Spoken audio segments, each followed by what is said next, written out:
Guys, welcome to another new video. তো আজকে আমি বিষ্ণুপুর, আমি যেখানে বসবাস করি বিষ্ণুপুরে, তার ঐতিহাসিক ঘটনা নিয়ে আমি কিছু বলতে চাই।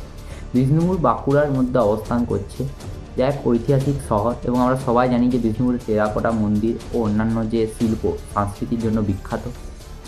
16 থেকে 17 শতকে মল্ল রাজাদের শাসনে গড়ে ওঠা এই শহর একসময় বাংলা সংস্কৃতির কেন্দ্র ছিল, কেন্দ্রবিন্দু হয়ে উঠেছিল।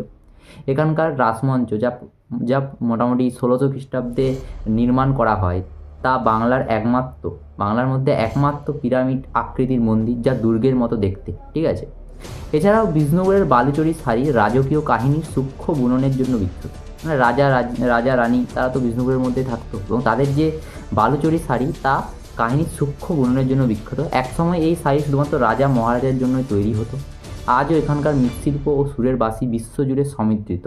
বিষ্ণুপুর শুধুমাত্র ইতিহাসের জন্য বিখ্যাত নয়, তাছাড়াও সুর ও শিল্পের শহর। যদি আপনি বিষ্ণুপুর থেকে এই ভিডিওটি দেখছেন, তাহলে অবশ্যই ভিডিওটি শেয়ার করুন আপনার বন্ধুদের সাথে বা আপনার আত্মীয়দের সাথে, এবং এই যে ঐতিহাসিক যে কথাগুলো বললাম, তাগুলো যদি ভালো লেগে থাকে তাহলে লাইক করে পাশে থাকুন। নমস্কার।